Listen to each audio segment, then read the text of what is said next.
Hello, everyone. Welcome. Today is an awesome day.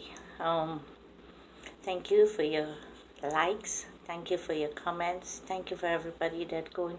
Please just like this page. It will do so much of reviews on it. When you do that, it will get a notification and it's revelation. We want to reach other people. We want, when you write your comments, other people will see it and they would believe. And let's get the ones who don't know Jesus on here, and because they are searching, that's why we have so much videos out there, all kinds of video. And the young people are searching because they live and they move with their phone. They don't put it down 24/7. So now let each one of us help one another in this, is as kingdom building, unity and love in the kingdom, and to reach. So write your comments and leave it there so they can see, and we could reach them, just like that young man who passed away, sharing the gospel in that island and that tribe. Well, he was there the first day, and I believe in my heart that somebody received Jesus that day, and the second day they killed him. But I believe he gave up his life, sacrifice for spreading the gospel.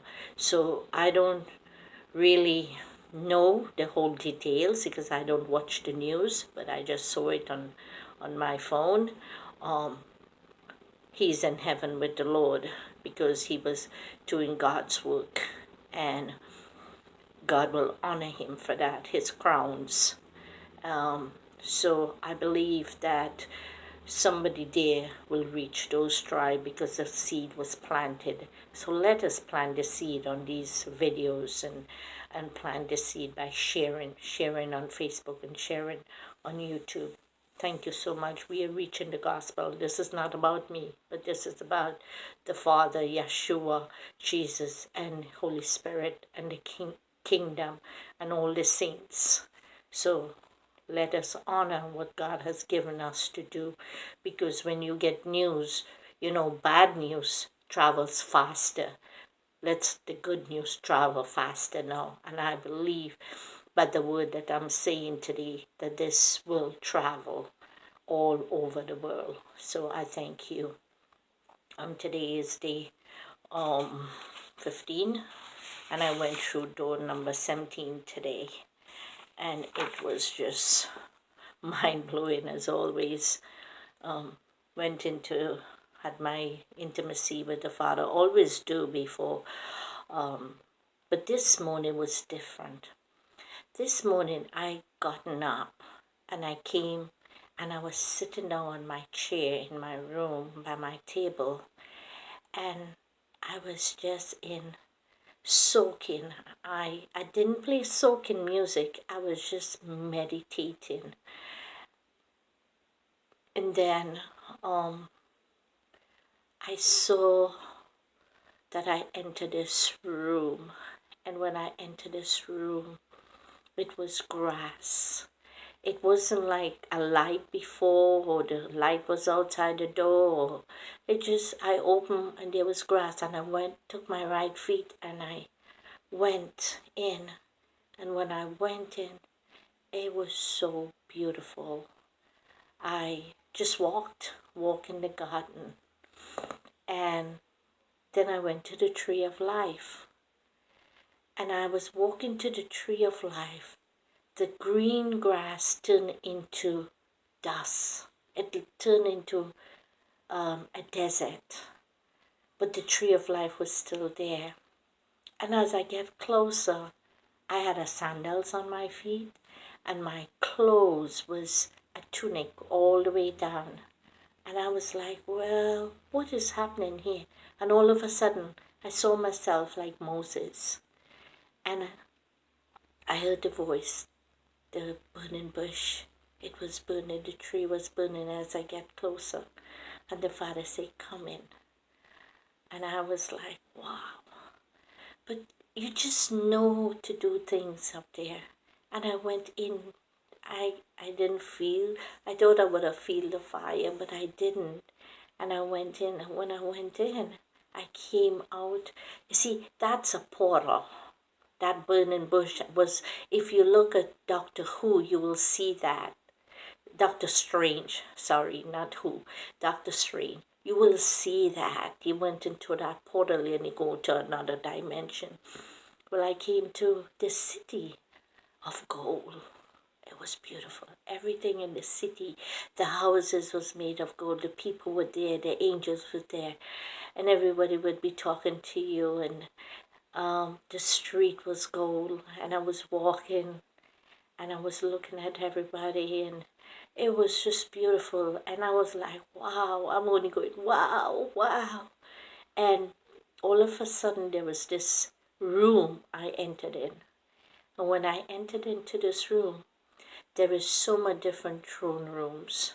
The Father was sitting in this room on a throne, and the angels was flying. And then I saw it was like a library, but the glasses in them was like this big, and it was called Vial of Tears in this bottle. It was a vial, real nice. And it had tears in every bottle. And it was thousands and thousands and thousands. And it was tall. And they have these lines with all these things. And it was like a library of tears in a bottle. And I was just amazed. And I was standing there. And the angels was just coming to the Father and pouring out the tears. Now, in the vial, in the bottle, they would just pour some of it at his feet, not all of it. And I was looking and just looking and watching what they were doing. And they would go back and put the bottle. Well, every tears have a name. It's a person. And they cry. And your tears are speaking to God. Your tears are when you're crying and you're asking God for things and where you are at and your hurt and your pain. Those are tears, and God hears them. So he collects them. And I just want to read a chapter in the book because the vow, and it is Psalm 56. Psalm 56 and verse 8.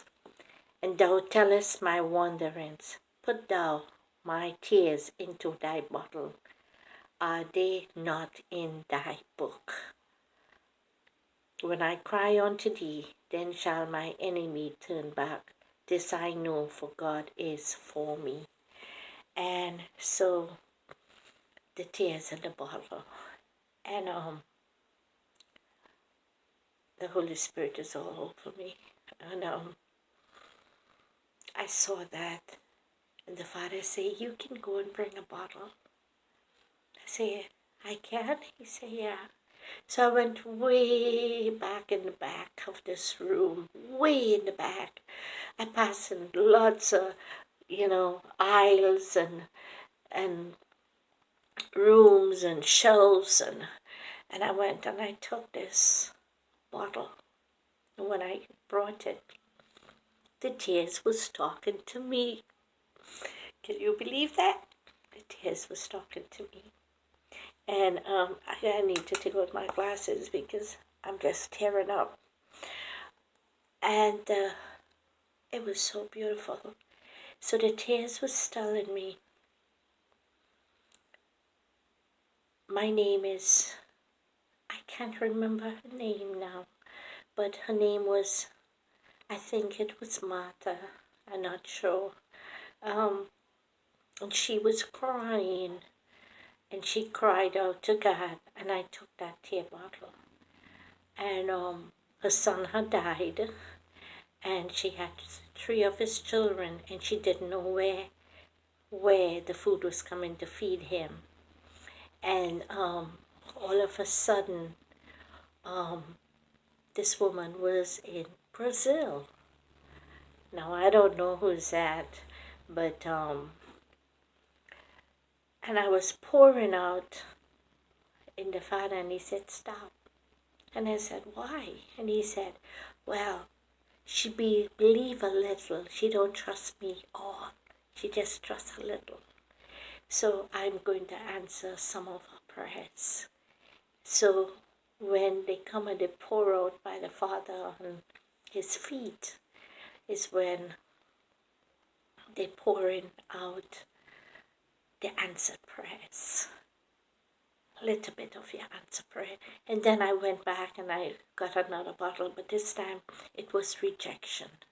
The bottle had a lot of people, tears in it. This one bottle was the same size, but every time you pour out, just like you're pouring, and the water was, the tears were constantly there, and you was like, wow, this is not stopping. But when I looked at it, it was still tears in there. And there was rejection. A lot of people are rejected of love. Not living with their parents, not living with, rejected. So this little girl, her tears was she couldn't tell her parents that she had a baby and she was going to kill the baby because she didn't want to deal with the humility and the stuff and all this stuff her father and mother would say. So she killed the baby. But God said she is so hurting and she's crying because she rejected, and she crying even though she asked for forgiveness. She was a child who was saved. Even though she asked for forgiveness, she couldn't forgive herself. And so I was just sitting there and I was being heartbroken. A lot of other people being hurt. They were given away. Their parent, their mother couldn't take care of them, or the father too. And they give them away and they put them up for adoption. And they're looking for the parents and they're so hurt and they're rejected. Why my mother reject me? Well, I had to do the same thing with my son. I had to give his father him because I had to come on the road to walk. And I was looking for a better life. And my son thinks that I rejected him. Well, I didn't. I was searching and looking for Jesus, and I got him, and I find him, and I started,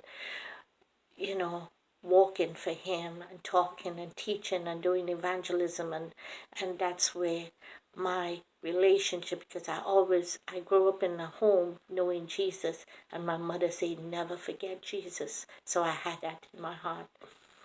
Well, today when I was in that room and with Jesus, with the Father, and seeing all these bottles of tears, remember, God collects every one of your tears. He sees your pain, He sees your heart, and He knows what each one of you are going through. And remember, God will answer your prayer, because the angels are busy doing it 24/7, night and day. They don't sleep, and the Father is right there. He's omnipresent, omnipotent, and He's right there, and He's collecting your prayers, and you will get your answer. It might look like He didn't hear you, but He did, because there is a place in heaven that He collects every one of our tears. So all the hurt and all the pain and all the scars and all the reject and all the humility and all the things that people say about you, remember, you are a child of God. You are unique. You are unique. You are a priesthood. You're a royal priest. You are king, you are priest, you're unique, you're wonderfully made with His hands. He made you with His hands. You are special, you're peculiar, you are loved, you're beautiful, you're pretty, you're gorgeous, you're fabulous, you are anointed to do whatever He called you to do. Just get rid of who you are. Just get rid of your flesh and surrender all to Him and become the original intent that the Father has for you on this earth. Come up higher, come up wider, come up deeper, finding out who the Father is, because He is. I don't know Him, and I'm walking with Him for so long. I only know a measure of Him, but I don't know His heart. I'm still learning. I'm still hungering and thirsting to know who the Father is. And this what I started with seeking the first the kingdom and his righteousness, and all these things shall be multiplied unto me. So that's what I was seeking, and this is where I got the revelation to do this for 40 days. I don't know what is going to happen, but I started to fast because I wanted to know what the kingdom was all about, and his love, his peace, his joy, his unconditional love, his will is most important. What is his will in my life? What is his desire for me? Let my desire line up with his desire. Let my ways be his way. Let my thoughts be his thought. Let my being, he said, transform your mind, renew your mind to become like Jesus. And that's what it's all about. That's what I hunger and thirsty every single day for. And I spend time with it, hours upon hours. He says, stay in the spirit. You will not fulfill the lust of the flesh. Well, listen, you can go around doing what you can do and still live in the spiritual realm. Is that unbelievable? No, it can't happen. Because even though Jesus put on the flesh and came to earth, he was still living in the heavenly realm, because there's a lot that Jesus did in the heavenly realm that we can see. He legislate and he see things, and he said, he told Peter, I saw where the enemy was taking you, but I know what was happening. And he say, I see this. I know what was going to happen. So when we read the word, let us get deeper. Ask God for the mysteries and the hidden mysteries. Go read Daniel 2:22. That is powerful. He revealed it. He revealed the hidden mysteries. So I thank you all. Thank you for listening today. Today is very emotional because when I saw the hurt and the pain of the rejection with the tears, it brought me that everyone in God will answer. And when he said to pray for those, when I was sharing today with my sister, she was praying for reject. She was praying for abuse and suicide. So I want to share that with you. We all have. She was speaking to God one way, I was speaking to God, but we all come in unity because it all was the same thing, rejection and hurt and pain. So we thank you, we bless you, we honor you, we praise you. Go search and seek and find. Bless you. Bye.